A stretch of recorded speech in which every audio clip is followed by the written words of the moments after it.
one of those stories really that people will remember where they were when they heard the news that Tom Phillips was dead. Yeah, I think so.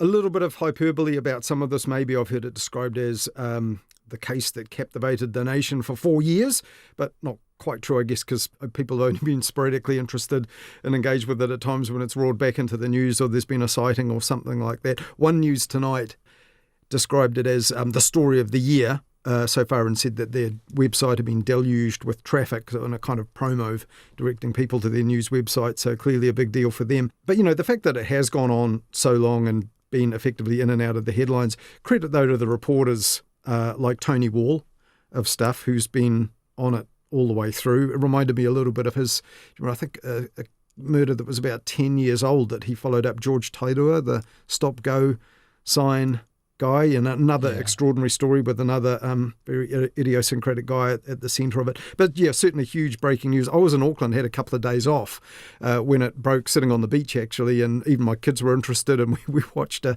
couple of those live streaming press conferences on my phone on the beach, and people stopped by and wanted to know what had happened. So certainly it is one of those. In fact, one of my kids even said, when one of the other kids got confused, who is this they're talking about? And my son said, the Wilder People guy, remember? And, that sort of fact and fiction element of it probably has resonated with a few people.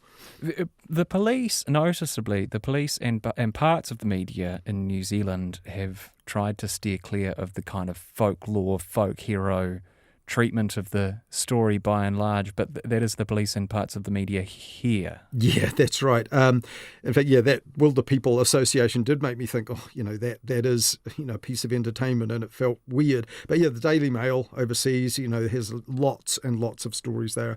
Really going to town on this. One of their stories began, one man's terrorist is another man's freedom fighter, or so the saying goes, shot dead by police. One of the world's most notorious fugitives somehow divides opinion in New Zealand. I don't know about that. I think they based that story on, one or two kind of lame comments about, sympathy for Phillips, saying he was a guy who stood up for his kids, and, just literally a couple of comments. But there has been a bit of that on talk radio hosts saying, they've been getting those messages from their listeners and feeling a bit disturbed by them. One who pushed back against that in the media was Patrick Gower. He did Paddy Gower Has Issues show, couple of weeks ago, or maybe 3, had interviews with family members, so kind of good timing there. He made, I think, Tony Wall go up into the bush to illustrate how hard it would be to live out there. That was an interesting program. He reacted really strongly against that sort of man alone notion of Phillips. He said there's something a bit off in New Zealand, said Patrick Gower, when someone's a bit anti-establishment and they can be looked upon favourably, and he said that definitely, shouldn't apply in this case. This feeling of anti-establishment may build, and this heroic status may build behind him, but in this case, that, in my opinion, is not the case. He does not deserve hero status in any way whatsoever.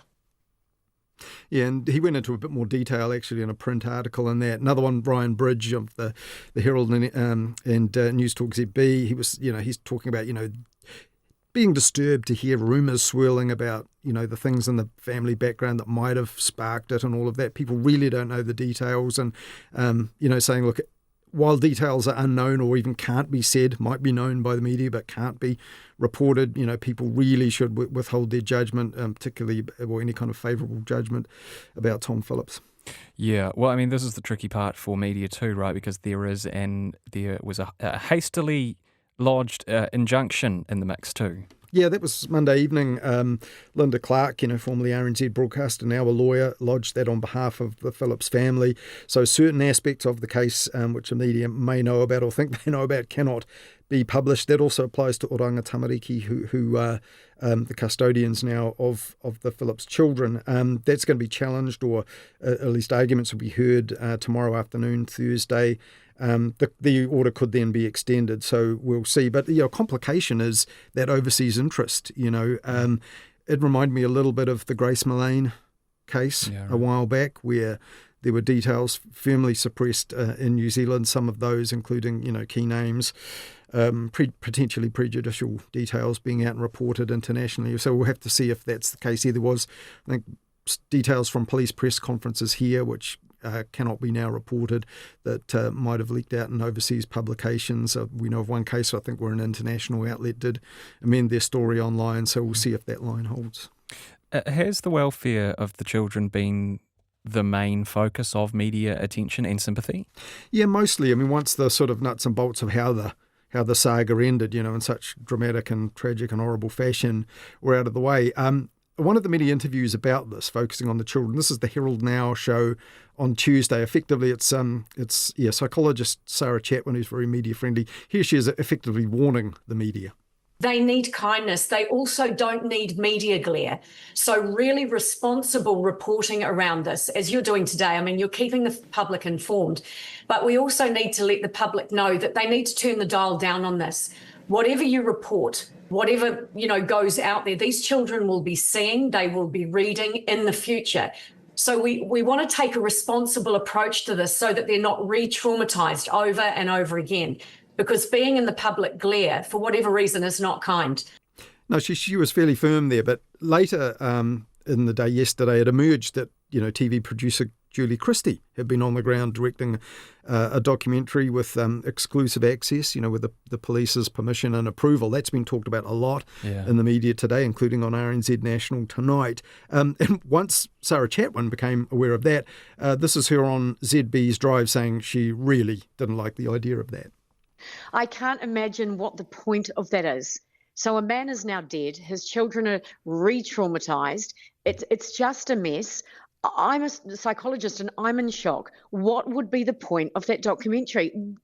Can you tell me what the point is? Is it making heroes of the police? I don't know what the point of that is. I think that probably was the point originally. If you think about it from a police perspective, is to show the effort that they're making to get this right.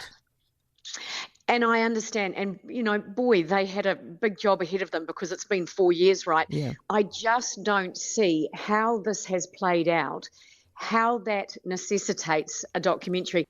I mean, I find this fascinating, Colin, because a lot of people will feel that that's right and that it's unfair on the children or just in bad taste, given how things have turned out.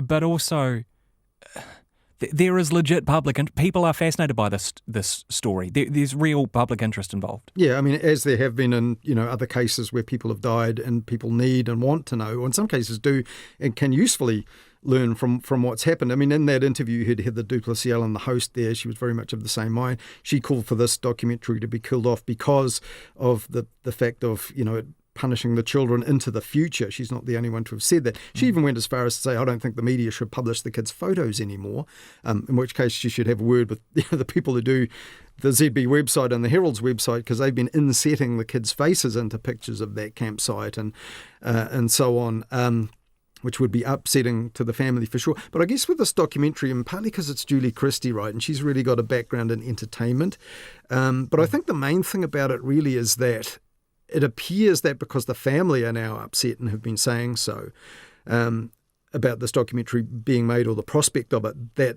they haven't got any consent or hadn't approached the family, it would appear, and they've got the police's permission. And if people have pointed out, people couldn't know how this was going to pan out in such a tragic way.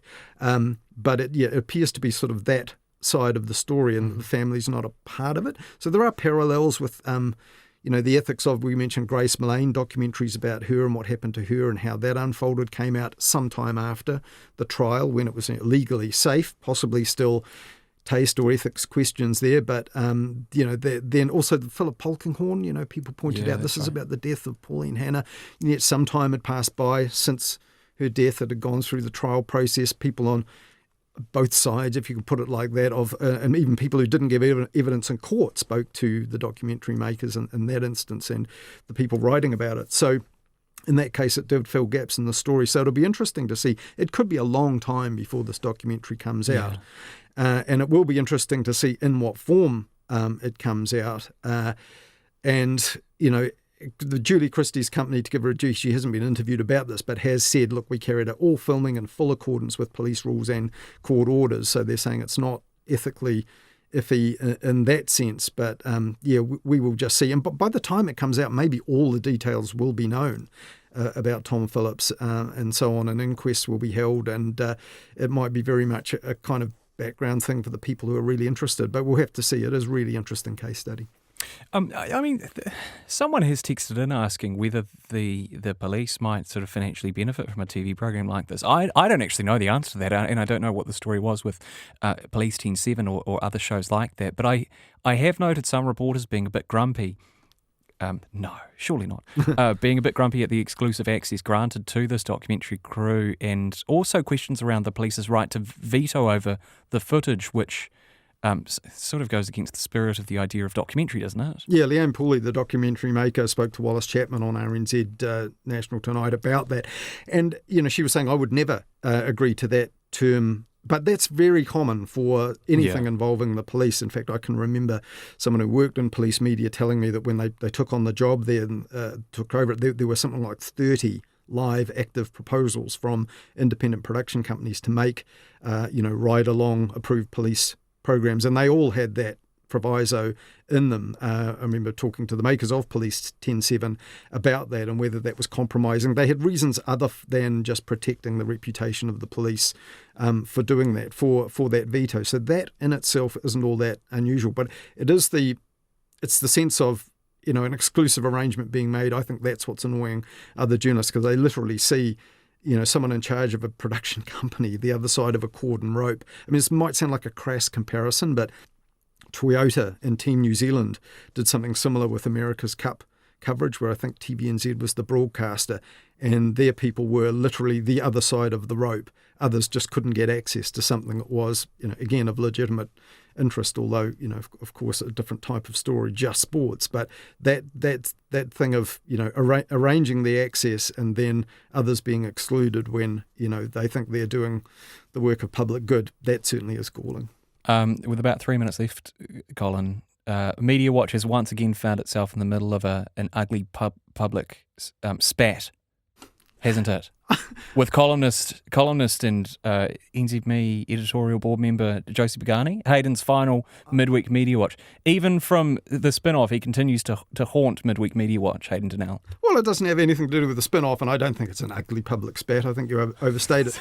But on your final, good try though, on the final Midweek Mediawatch that Hayden did before he left us with you, you got about halfway through it and you were talking about NZME, the Herald and Newstalk ZB company, their latest financial results and so on, and the announcement of the formation of this much-mentioned editorial board.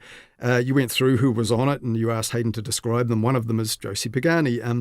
So Hayden described her as ostensibly left, or to the right of the left, and then he said, she has crotchety conservative opinions aired in her fortnightly column for Stuff. He said she's also a media commentator involved in charity work, and he said CEO of something called Child Fund. And Josie Pagani didn't like that description, that summary, and she said so in her Stuff column last weekend. Don't think too many people would take kindly to being described as crotchety. Well, one's opinions, anyway. Yeah, I mean, she wrote about that in the Post in her column, and she attributed those comments to the hosts of RNZ's Mediawatch. But the main objection was that crotchety. She said not really a fair description of the range of opinions that she has indeed published in that Stuff column, and then, listed a whole bunch of the, sincerely held views that she published. Fair point. In one sense, crotchety is a bit of a judgy word, and it would have sounded dismissive if that was directed at you. Not one I would have used, so I feel a bit like Christopher Luxon talking about David Seymour or Winston Peters or something like that. But she also said, Mediawatch told listeners casually, I work for something called Child Fund. We deliver life-saving water and food in places like Gaza and Ukraine, as well as the Pacific. I see it as living my values. Then she went on to say, RNZ recently analysed itself as smug, insufferable and mistrusted by listeners. I guess Mediawatch was living theirs, as in their values. Smug, insufferable and mistrusted by listeners? I don't recall seeing those words in the Sutherland report. I guess that's a very brief and possibly not entirely accurate characterisation of the Sutherland report. However, I mean, first of all, the thing about Child Fund, I don't think Hayden meant to be dismissive about Child Fund. I can't think of a reason why we would be. I think he just wasn't familiar with an aspect of her biography, and so, sorry if it came out that way, but I don't think he intended at all to be dismissive of the work of Child Fund or her work for it. But the main point of Josie's column was that it was called Why I Don't Think They're Right, about what it means to be left.